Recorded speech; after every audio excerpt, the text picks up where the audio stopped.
John woke to the shrill cry of his alarm clock and lay there, rigid, his usual morning condition. But there was another reason John couldn't get out of bed. It was the weight. A weight that had nothing to do with his muscles or fat or sweaty blankets. John was weighed down by a piece of paper. The invitation to his high school reunion. From across the years, the words he'd heard in the schoolyard were still clear. You're a loser. No one will ever love you.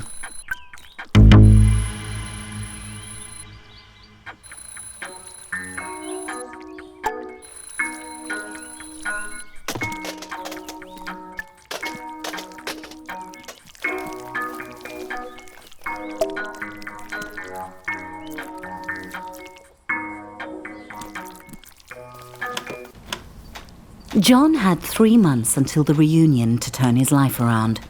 First, he needed to clean up.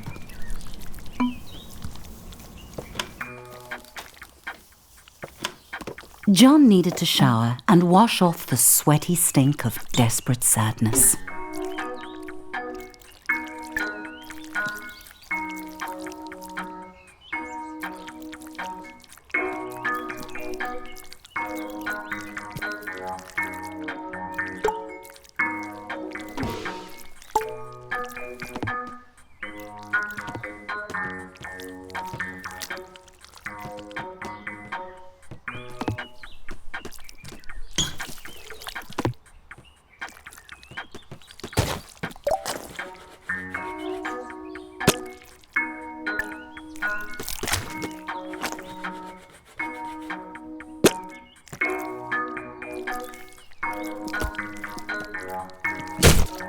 They say cleanliness is next to godliness, but at that moment cleanliness was next to his prostate.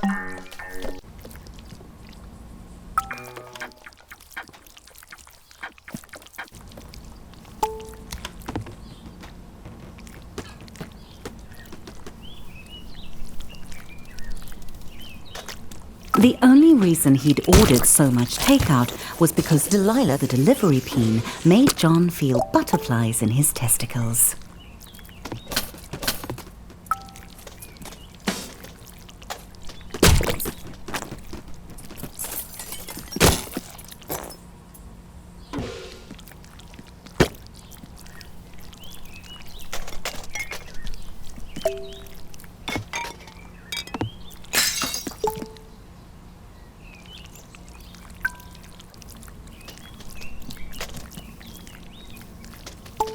John suddenly realized the time. Distracted by his new drive to improve his life, he had become late. He needed to hurry, or he'd miss the bus to work. John called it his study, but it was basically for games and porn. Mostly porn.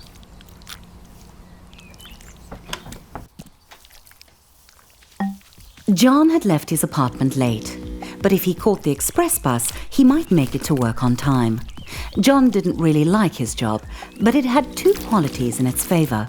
1, he could pay his rent, and 2, Barbara. Currently John's top candidate for his reunion date.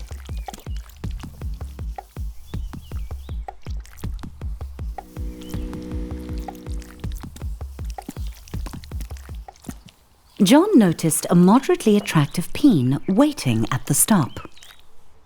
He tried to start a conversation and did not get the reaction he'd hoped for. It was probably because he was a minimum wage peen. She could probably sense it.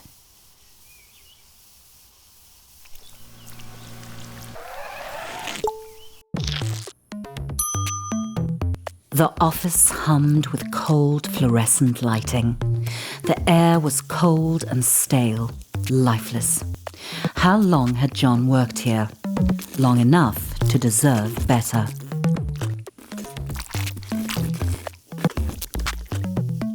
John was late, but he felt daring. He could sneak into the office through the archives, or he could stroll through the front entrance with enough confidence to bluff his boss. John decided to creep in through the archives.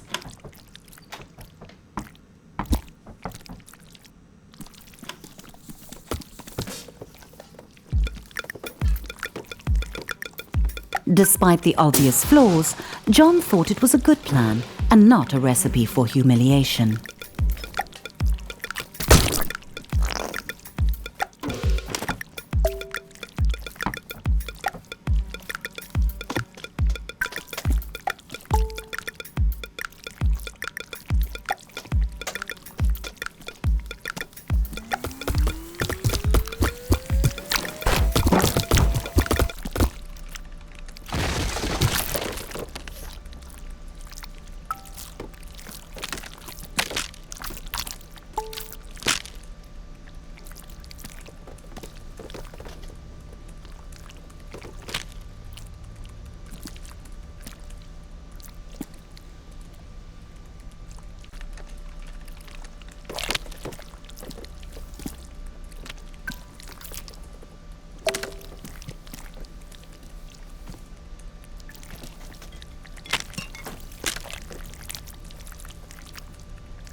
Everyone else was hard at work, grinding away. John might actually get away with this. The boss. He homed in on John, deluging him with spit and buzzwords. The boss ran out of synonyms for John's failings and gave him an ultimatum. Barbara would definitely not be interested in dating John if he was unemployed. He had to get to the quality assurance department.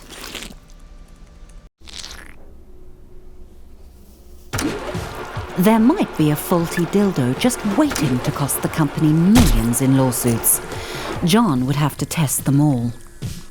Every atom of John's rectum began to vibrate with the frequencies of pure pleasure. His orifice was a paradise. This vibrator would end all wars. It was good. That one was good too.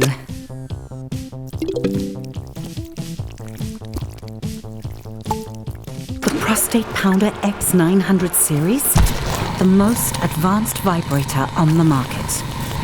Sweet mother of no, John, that's too much pleasure for one anus to handle.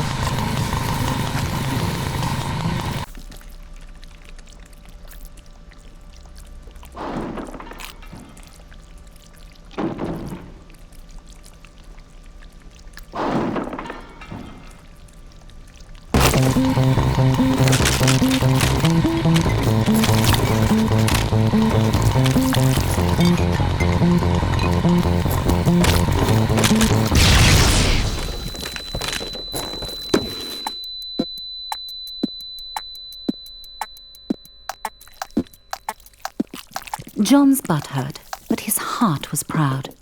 If that vibe had gotten out into the world, it could have injured a customer as badly as it had ravaged his anus.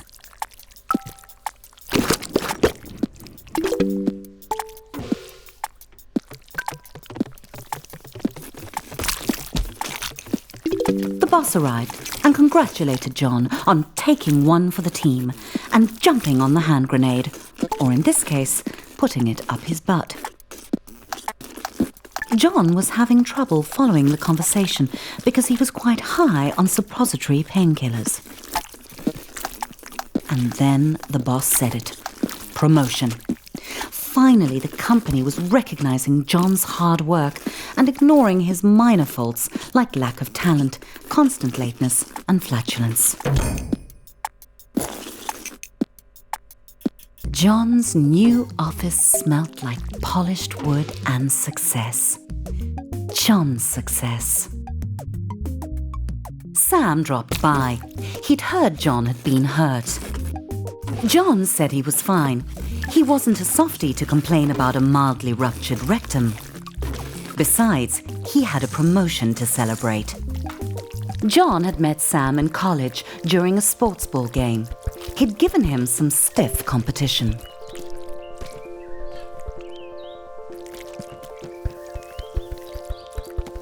Not stiff enough. They'd started at Flesh Corp product testing together. Nothing builds a friendship like a long day of dildo mounting.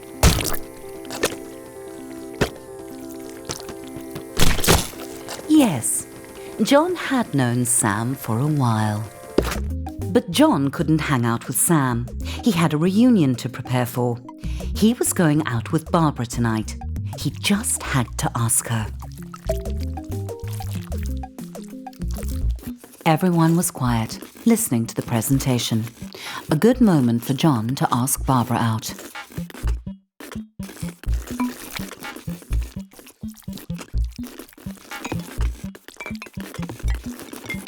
That's not Barbara, John. Barbara agreed. Well, she nodded. Sort of. Things were really going John's way.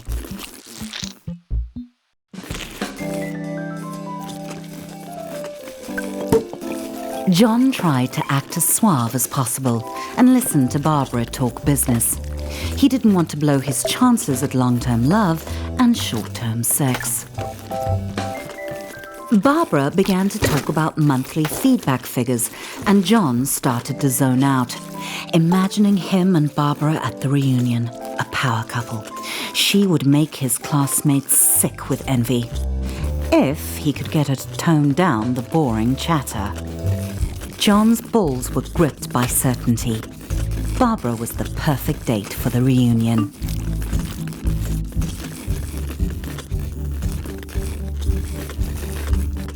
John thought he would impress Barbara by going behind the bar and showing the bartender a thing or two.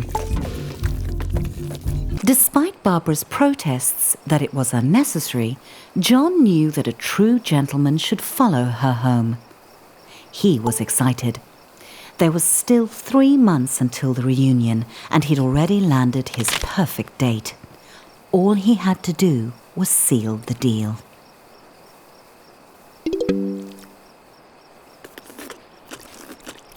Barbara thanked John for the evening and politely did not invite him inside for coffee or sex, even though John had dropped some pretty obvious hints he'd be into both, or just the sex. The door slammed on John's hopes. He didn't understand. He'd laughed at all Barbara's pie chart jokes. He'd listened to her boring stories. The blank eyes of the lawn flamingos were witnesses to John's shame.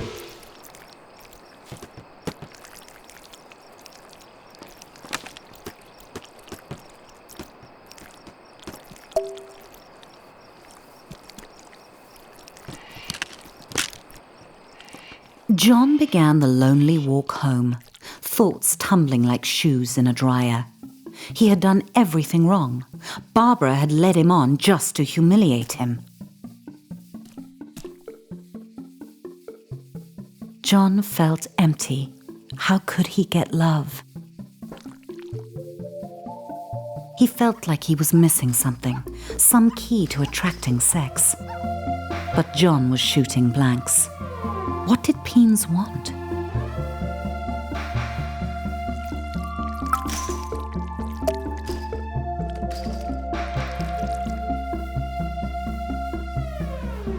Then it hit John out of nowhere. Stuff. He had the success. He just needed to show it off. But where was John going to get all the stuff he wanted? John needed a sign.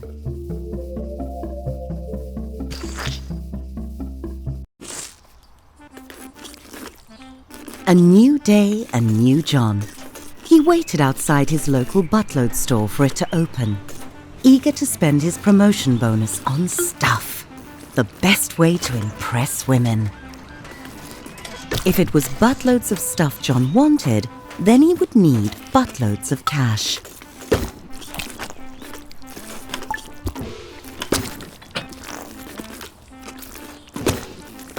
There's nothing like a rectum full of money to make a peen feel like a man.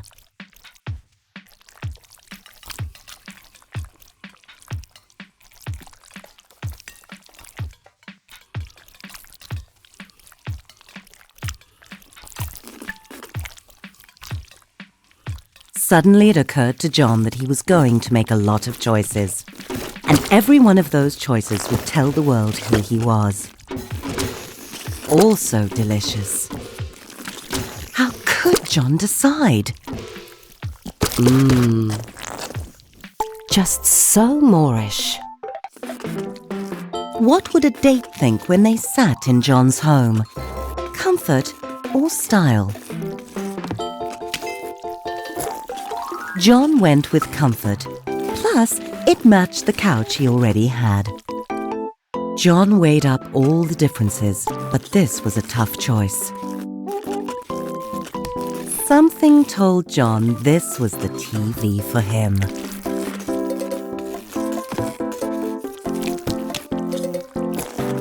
John chose the extremely, obviously bad TV.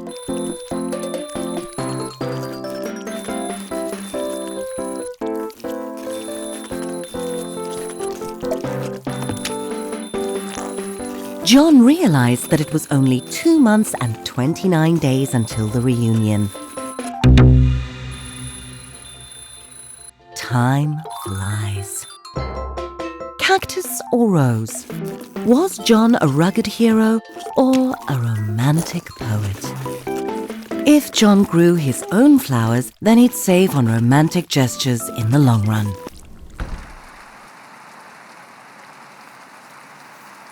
There was nothing John could take with him to the grave.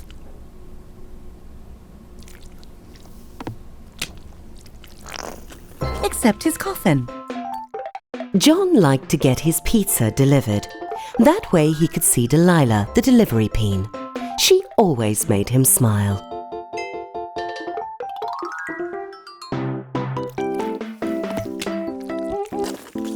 John knew that Delilah thought pineapple on pizza was an abomination. What bedding would Delilah prefer? John couldn't help wondering. Pizza sheets would show her that John could also deliver in bed. Devoid of any sense of style, buying new clothes would be John's toughest challenge.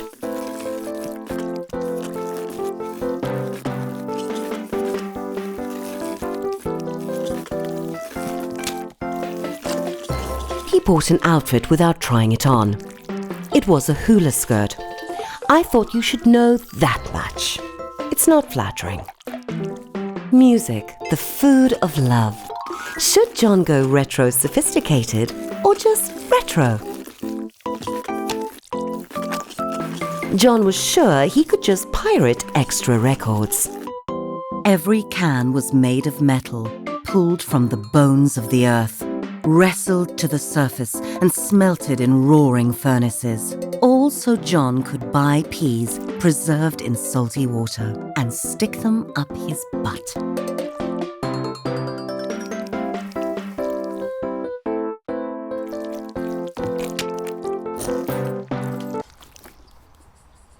John's new purchases were on the way to his apartment.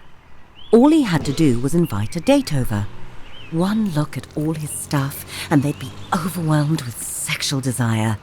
John felt proud and also hungry. It gave him an idea. He should invite Delilah over for dinner.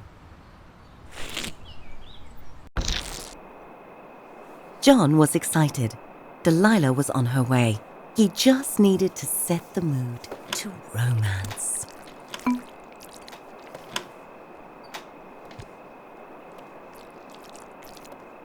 John hoped she didn't have allergies.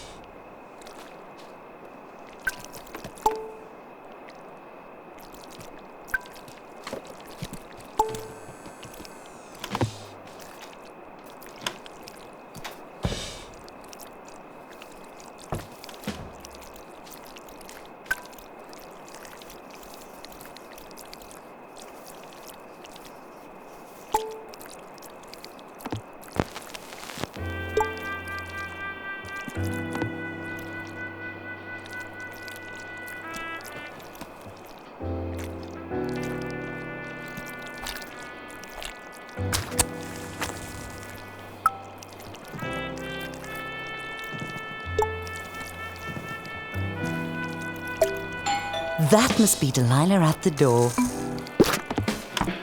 The door opened and there was Delilah. John gulped down his nerves and invited her in. John could tell that Delilah was impressed by his stuff. It was time to crank up the mood to seduction.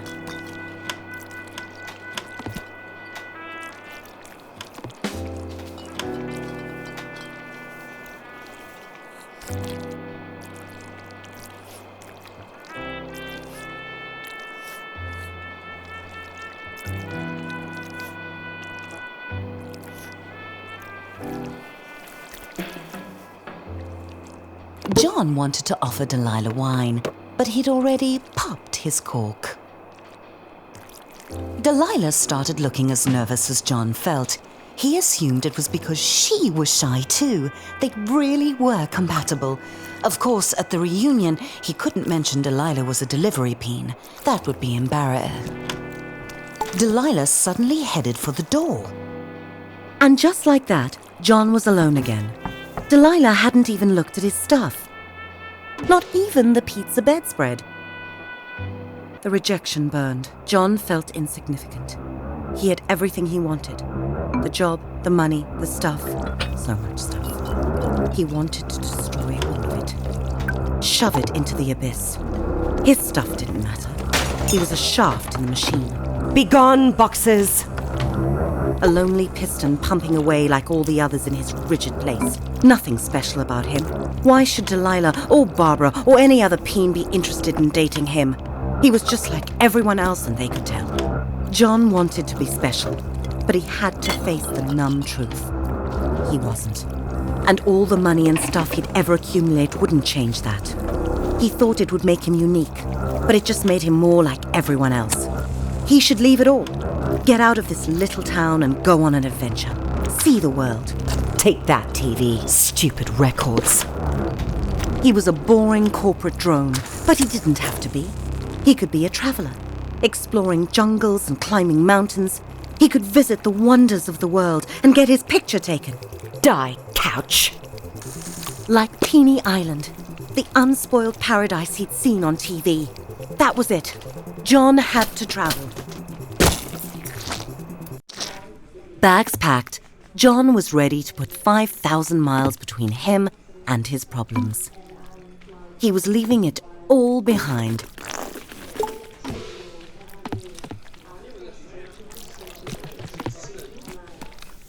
John was so close, he could almost smell the freedom of the skies. Security sent John back through the detector.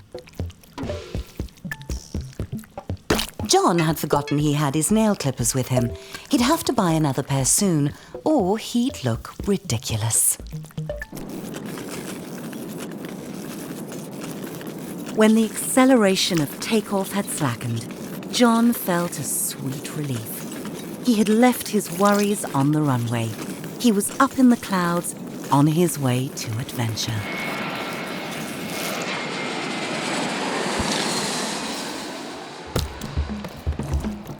John's adventure had begun at last, and clearly it was a small world after all, and also a fat one.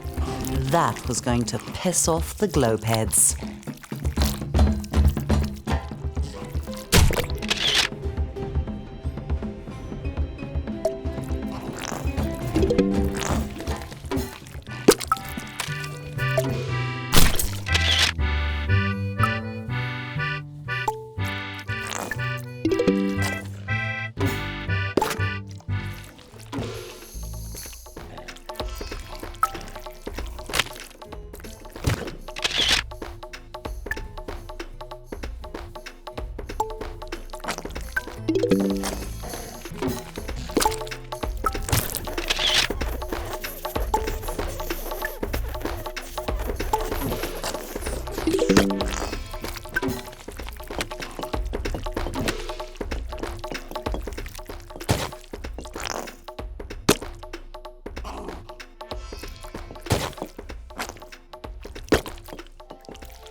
John was having fun, but something told him he needed to go home. Probably his empty bank account. John was on his way back home. He was out of money, but money can't buy love. What it can buy are the experiences that had made John a more interesting and developed person, with 100 Butstagram photos to prove it. Finally, everything was going smoothly. John felt good to be back on the familiar ground of home, but he would feel better to be on the familiar mattress of home. That's not John's bag.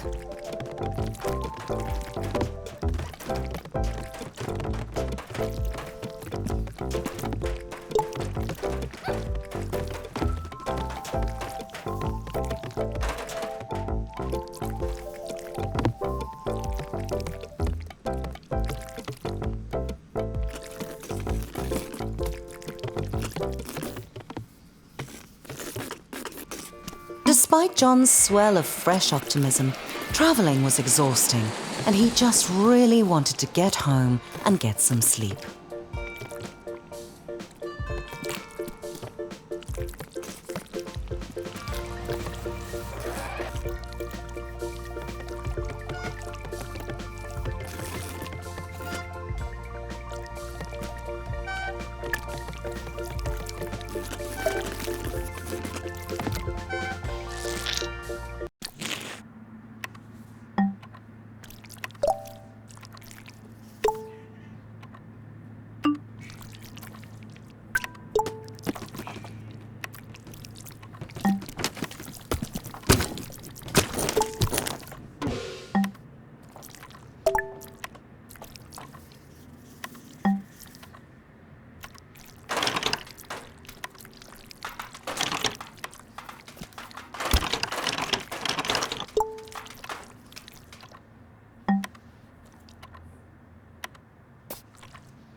Another nightmare.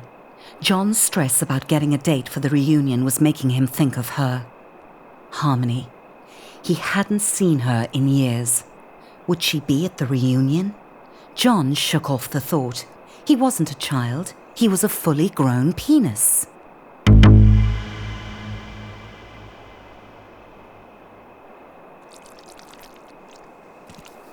John, why is the bathroom barricaded? Foreskin's sake, is that a swan?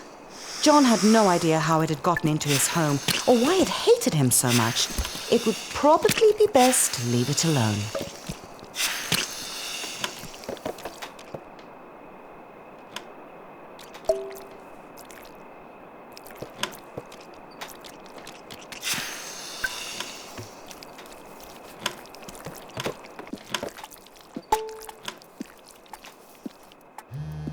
John's butt started to buzz. Had he left a vibrator up there?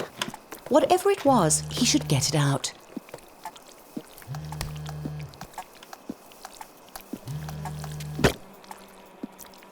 John's old phone. They really were indestructible. It was Sam calling. He wanted to check in on John. The travel looked fun, but it was so sudden. Was John okay? Sam was such a softie, always worrying about feelings. John had only one feeling, and it was the feeling of being awesome. He could drop Sam a text, but John was on a mission. The reunion was getting closer, and he had to get a date. Fortunately, John knew exactly where to find love. John held his breath. He was about to meet his match. He had to reassure himself he could do this. He had a good job, he had nice stuff, he had traveled, he was ready to find love. On Weena. where all his sexy travel photos would give him the pick of the pack. Too skinny. Too short. Too much foreskin. Not enough foreskin. Glasses. Bangs. Nope. What a loser. Too wide. Nope, nope.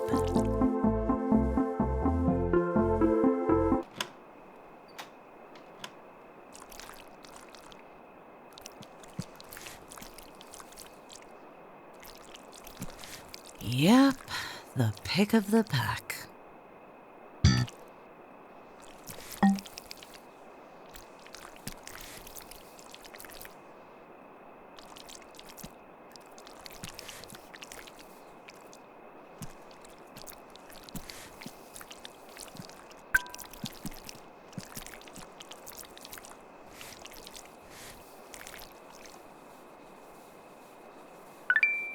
Yes! John had the pick of the pack.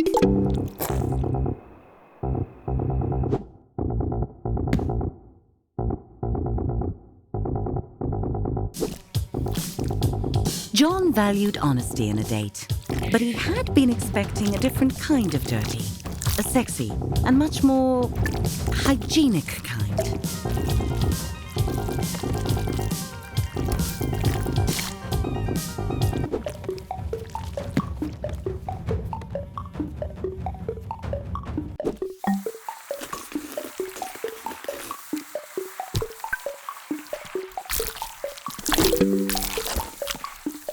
John was scared of getting circumcised so late in life.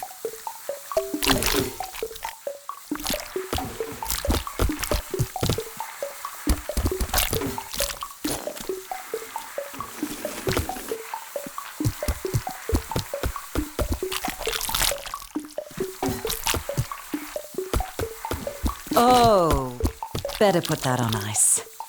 It'll be okay, John. Chick stick scars. I hope.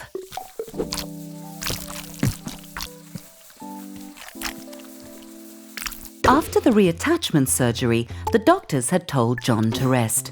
So he did, for 6 hours.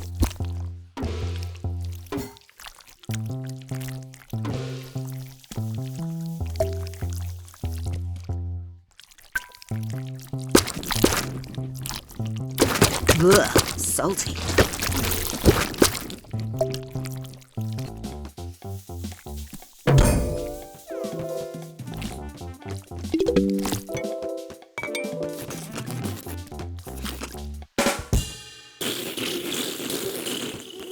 John was in stitches.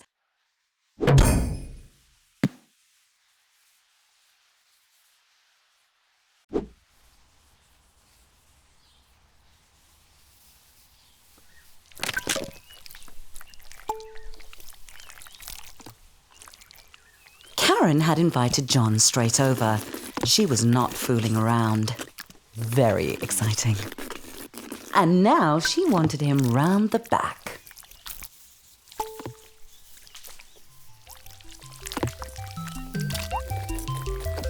Karen let John know that the cake was only for the kids, so was the candy, and the piñata, and that she'd be back in 1 hour.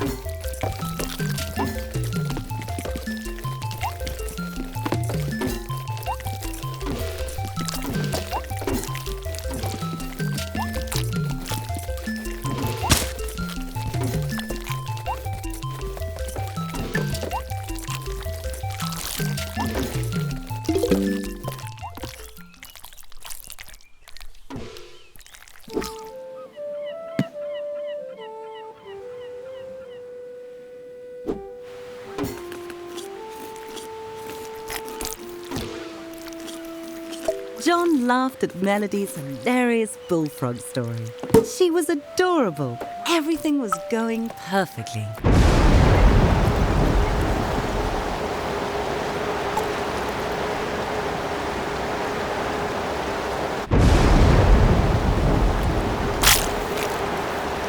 John never saw Melody again.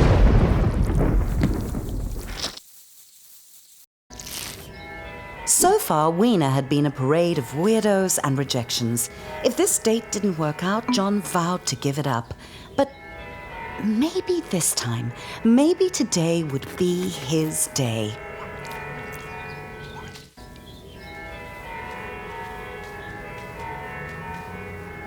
Sharona sighed and said, "You'll do."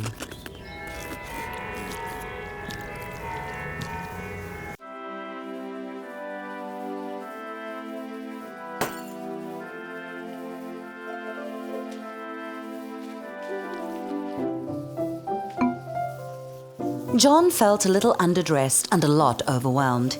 He was surrounded by strangers, and Sharona was glaring at the muscular groom. At least John hadn't missed out on the cake.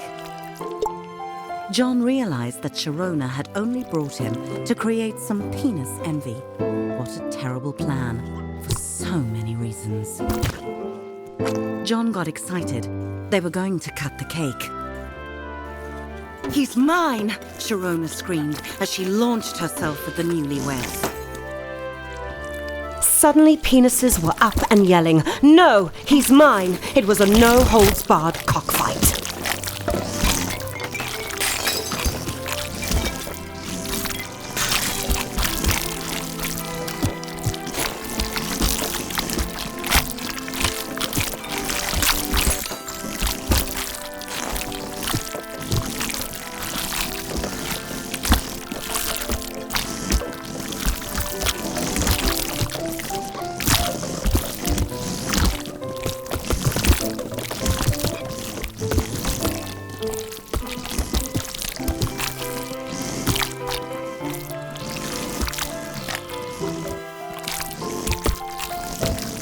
As John dodged flying glasses and cake, he felt a stab of envy.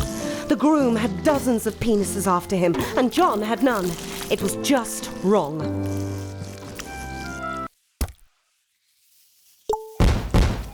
John left the screams and explosions behind him. It was a disastrous end to his online dating. He had tried everything, and it just wasn't good enough.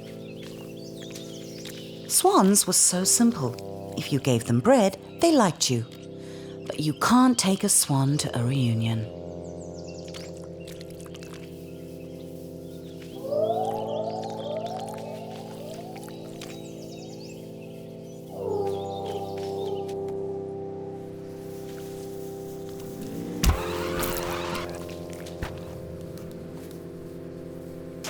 John wanted what that groom had.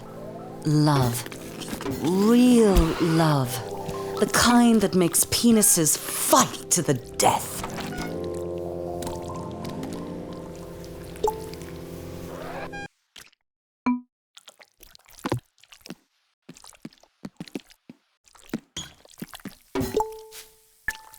Days later, the question was still bugging John. Why were so many penises in love with the groom, but no one loved John?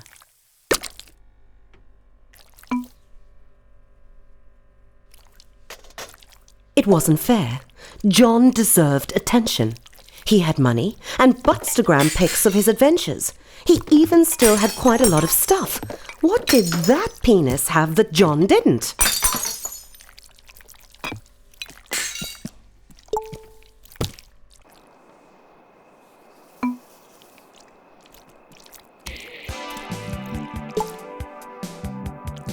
Then it hit John. That penis was so strong and hard. That's what everyone wanted. That's what John wasn't. That's what John had to be to find love. It was time to hit the gym.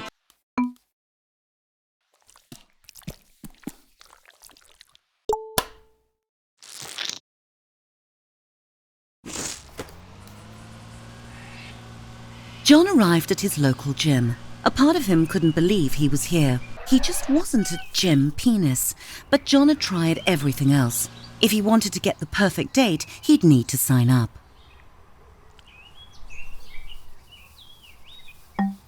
Sam? What was he doing here? Of course, Sam was married. John's theory was right. If you get muscles, you get love. Out of nowhere, Sam asked John how he was doing. Really doing.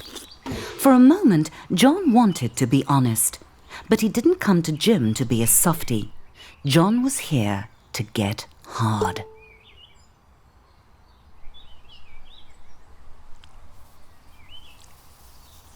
It was John's first time in a gym since school. He tried not to read too much into that. John had two options. He could try month by month, or if he signed the 10-year Big Muscles Big Savings contract, he'd get a free easy squeezy water bottle. John wasn't a sucker. He knew the importance of hydration.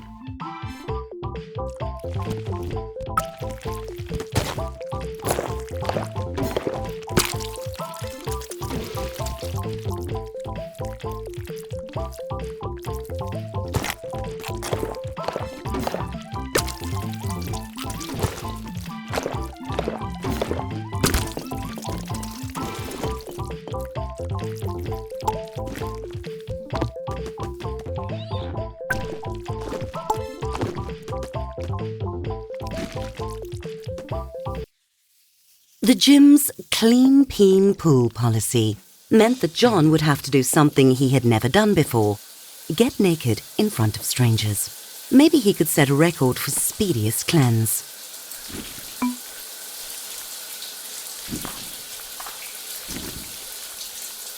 Naked, John could feel the blanket of steam intimately against his private parts. John pretended he was alone and not surrounded by wrinkly, wet cocks. What was John nervous about? That he would be laughed at? There was nothing funny about a naked penis.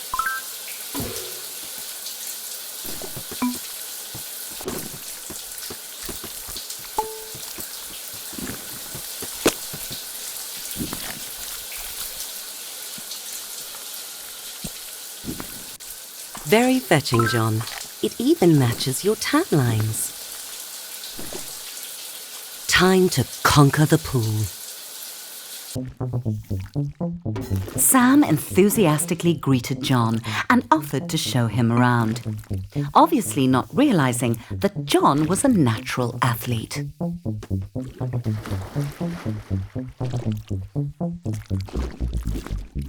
The pool was like baptism, the icy water washing away John's flabby flab.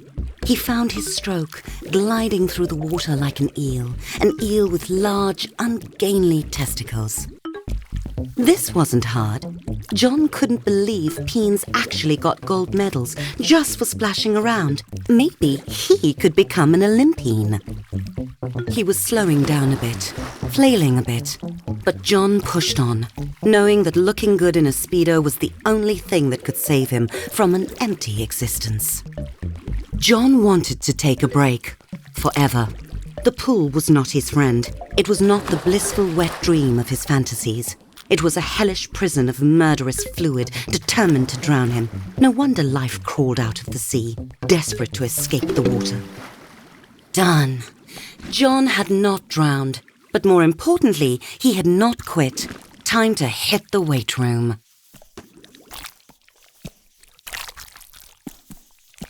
John's muscles bunched and bulged.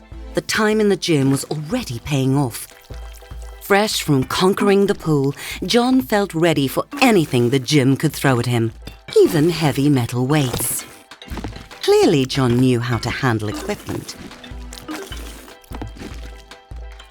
Sam cheered John on, as if he needed it.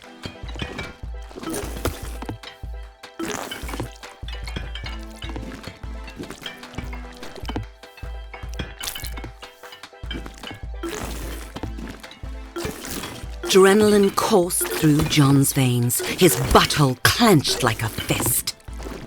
John was forging himself into the peen he saw on movie screens, bulging and sweat-slicked, hard and shiny. Boom! John was cocked and loaded. Didn't Sam ever get out of breath? The stream of encouragement was exhausting.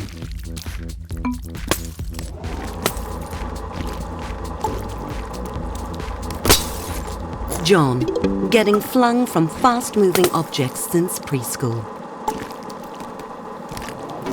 Slow and steady. That's right, John. Like a lover. Or pouring gravy.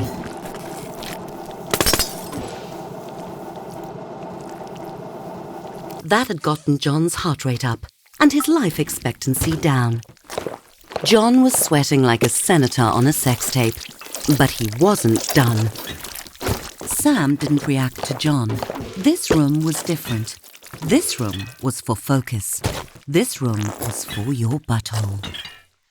John took a deep breath, clenched, and pulled. Sam made this look so easy. John squashed the thought. He'd just have to push harder. John tried to make eye contact with Sam, get in his head a bit.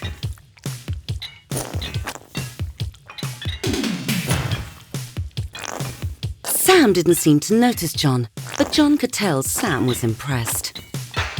Even though he still hadn't looked at John, not that it mattered to John, because John was in the zone, deep in the zone. With the sound of a deflating truck tire, John's sphincter gave out. Sam congratulated John for trying and told him it was okay to take things slow, as if John was going to quit. Well, he wasn't. John had a mission, and the reunion was getting closer.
soon as John woke up, the mirror called to him.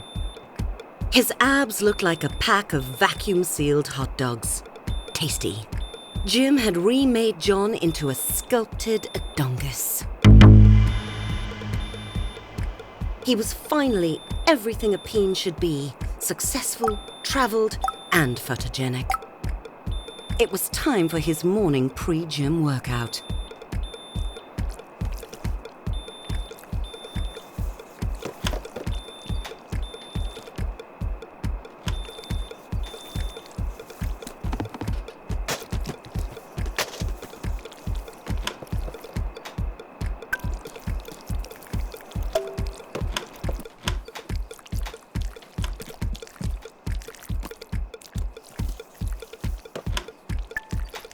The reunion invitation caught John's eye.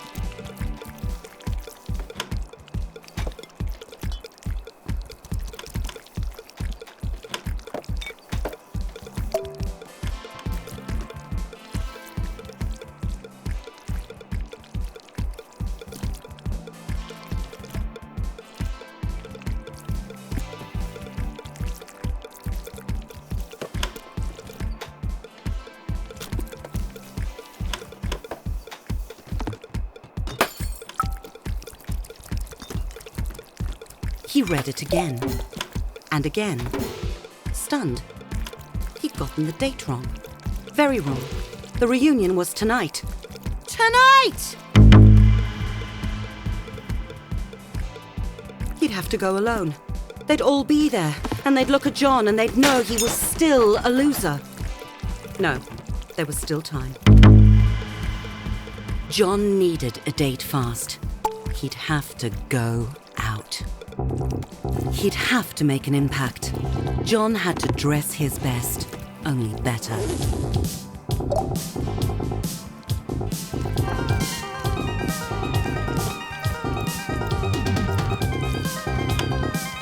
There had to be someone single and desperately alone in the city. Someone besides John. He just had to find them. John went straight to the nearest bar. Sure, it was still early, but he couldn't waste any time. There must be some day drinkers he could pick up.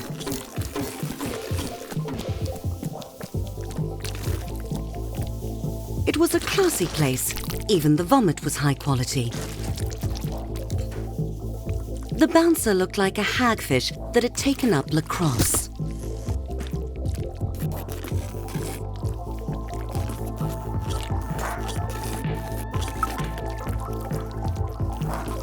Much better. Badass. Classy.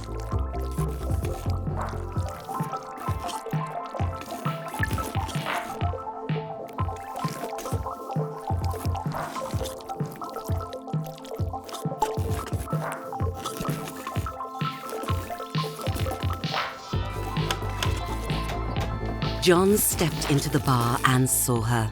The answer to the question, what was John's purpose? Her. Loving her. Being with her. Taking her to the reunion. Their eyes met and John knew she felt the same. Gladys did not feel the same. But John wasn't going to give up on their life together. A couple of drinks would loosen her up to their destiny.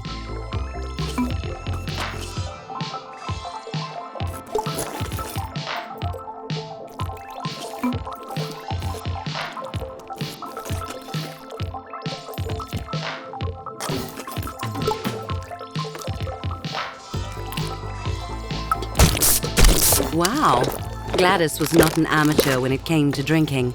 John had to keep up.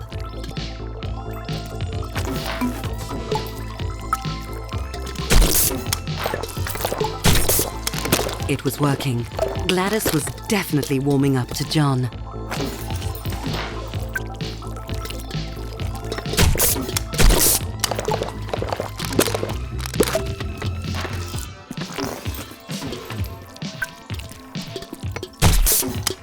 John's bladder was very full.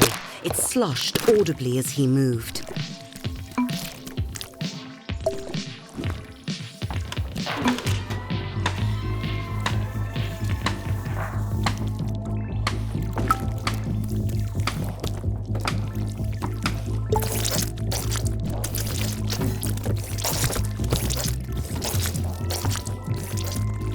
Holy balls! John had never felt such relief.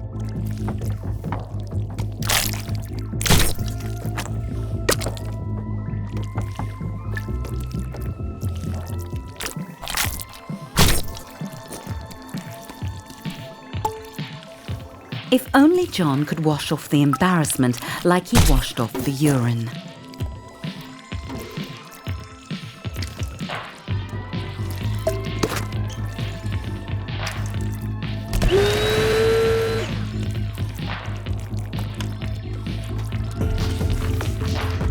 John looked around. Gladys was gone. John cursed his petite bladder.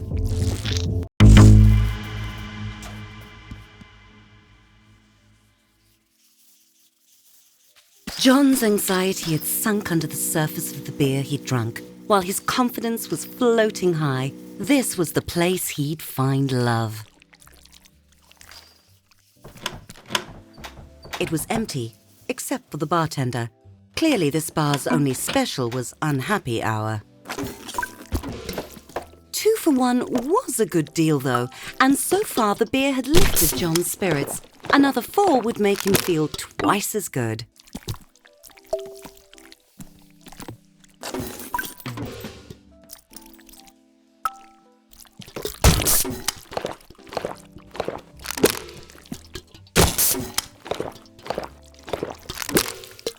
The bartender gave John a smile that set his heart hammering.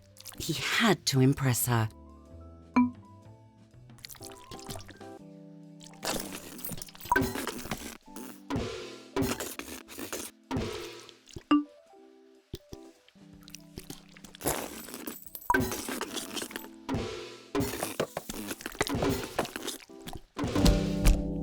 What was so offensive about offering a big tip in exchange for a date? John had thought bartenders loved tips.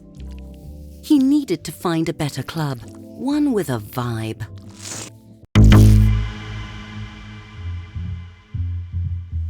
John was drawn by the pulse of the music. It pulled him forward like a moth to a fiery death. John was running out of time to find a date and prove that he wasn't a loser. Dancing, the real way to flirt, the way of animals, of wild sexual creatures. John strutted and shook his booty. With booze buzzing round his head, John found himself on the dance floor. Everyone was up close and sweaty. John was exhilarated. He felt alive. John was working himself up to try a little bump and grind.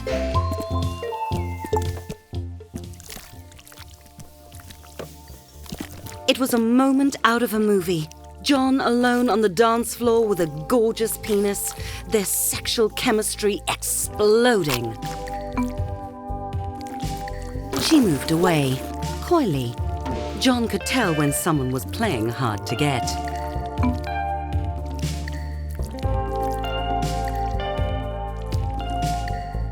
He let her marinate in the tension before making his move.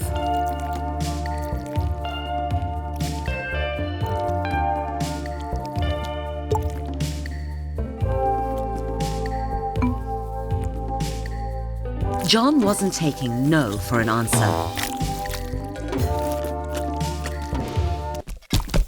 Some people have no sense of fun, but John was certain the next bar would be different. The next bar wasn't different. John couldn't understand why everyone was so sensitive. It was like no one wanted to have a good time. Like no one had a sense of humor. John had meant that as a compliment. When did the world get so uptight? John's ego was as bruised as his shaft. He had to admit it. He'd failed. He was where he belonged, in a creepy murder alley covered in trash. Oh, that's gross. Oh, it's so moist, but textured. It smells like rotting dick yogurt. John's misery was sour in his mouth. He needed a drink to wash it down. There was still one bar he hadn't been kicked out of yet.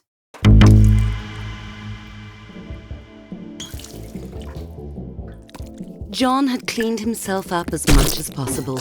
He really needed a mint.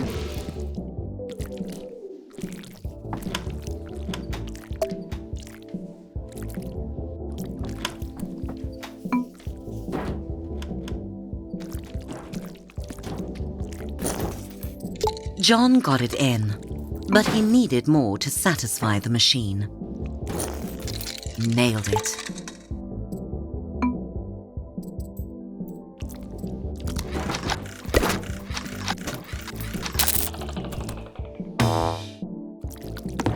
John let out his anger, his frustration.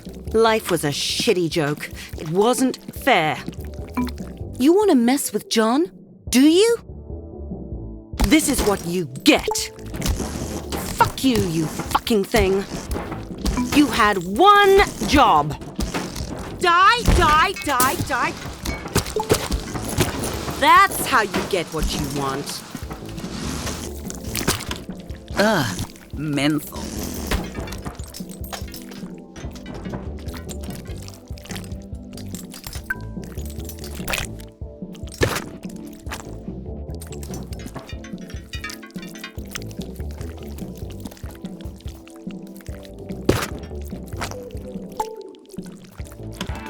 John wanted the strongest drink they had. Rough night? Someone asked John. He hadn't noticed her when he came in, but now he did. It really had been a rough night for John, but he felt a little better that someone cared enough to ask. It was a pity they were only sort of attractive, but destiny had given John a second chance. John made his move. Unfortunately, according to Alice and to her boyfriend Chadrick, it was the wrong move. Chadrick threw John into the alley and followed, making unoriginal but still terrifying threats. Get him, John! I can't watch. Don't hold back! Give it to him!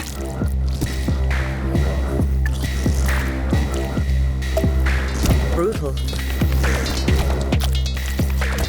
John had survived. No, he'd won.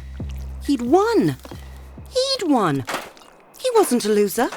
And there was the proof lying in a bruised, bloody heap. John didn't need a date to the reunion.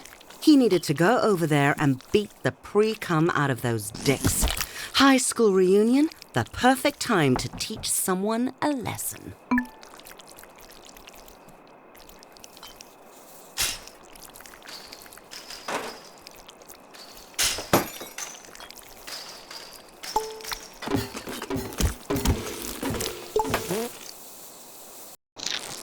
The doors of the school, a sight John had dreaded every day for years, and now he was going willingly through them, unafraid, fueled by years of unprocessed anger fermented in loneliness. John was back!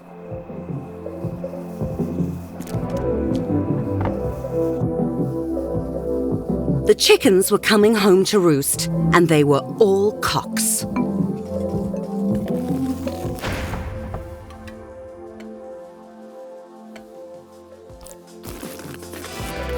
These were the peanlets he'd grown up with. Now with jobs and marriages and beer bellies, John was surprised at how ordinary they had all turned out.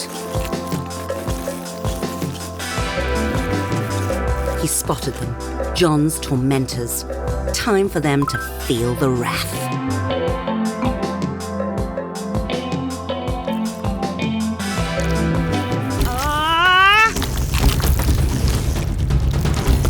Don't let up!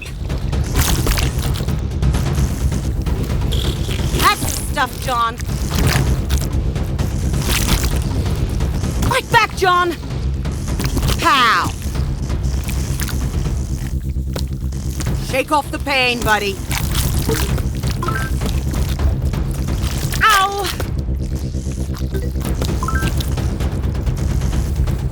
How do you like that? Ha! John had won. He'd won. No one could say John was a loser now.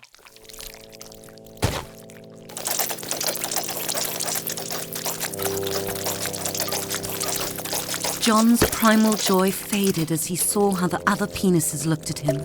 Not like a winner, like he was trash.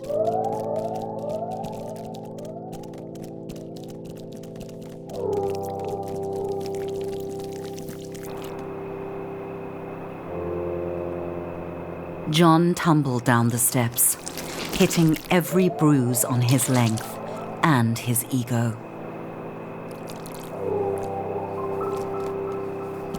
It was her, Harmony.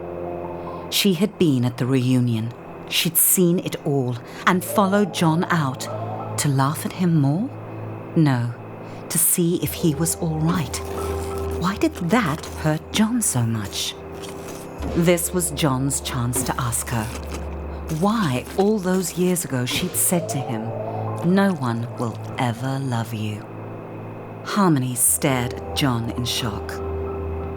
How could John not know why? Didn't John remember what he'd done?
There was nothing Sam enjoyed more than the fresh air of an early morning.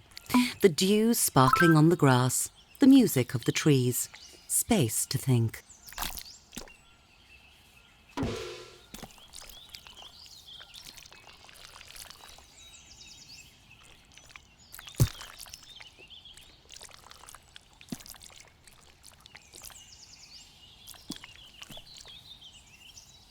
What was that smell?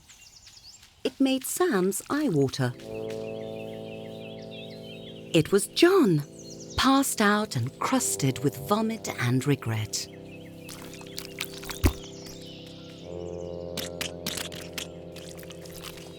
John was awake and tolerably clean. Sam tried to be gentle and invited John to join him on his walk.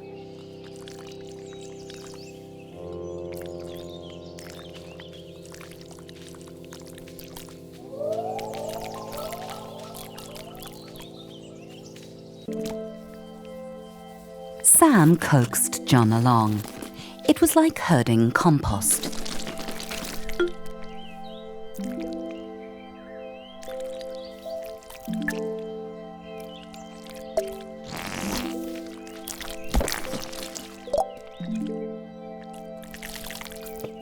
John couldn't answer Sam's questions yet. How had he ended up such a wreck?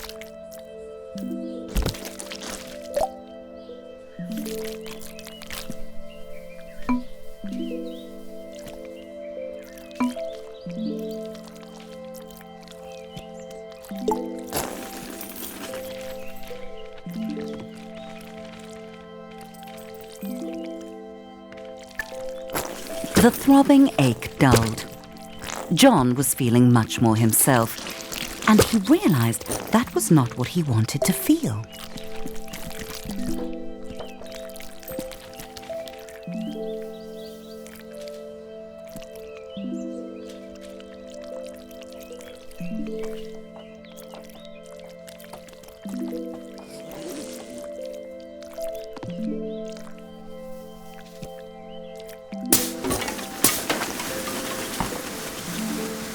Sam saw his friend's misery. He suggested they keep going. Even that bit of senseless destruction couldn't cheer John up.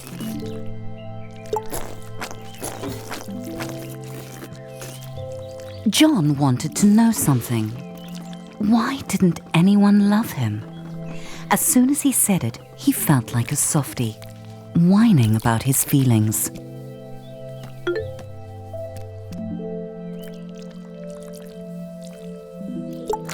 But Sam didn't make fun of him. Sam asked him to go on. And so John told him the whole story, about how hard he'd made himself and how unfair it felt, and everything he'd done. Saying it out loud, John realized he'd sounded like an asshole. But he'd done everything right. Why didn't he get what he wanted? Why didn't John get love? Wanting someone isn't the same as loving them, said Sam. You'll figure it out, John, but you have to keep trying.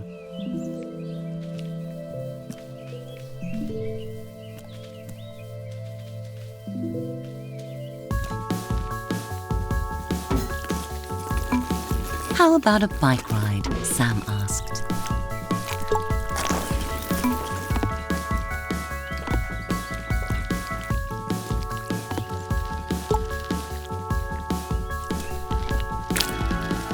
John struggled to get his balance, but Sam told him not to give up. John kept trying, getting better as they went.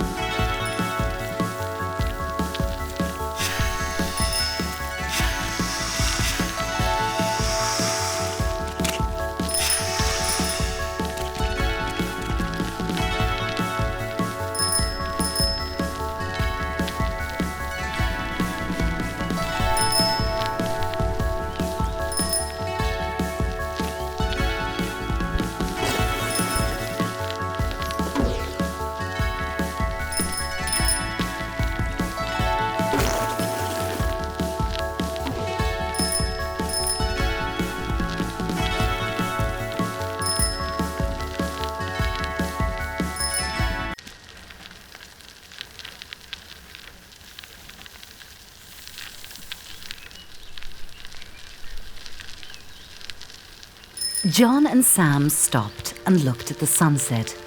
For a moment, John let himself be quiet and listen to the world and look at how beautiful it could be.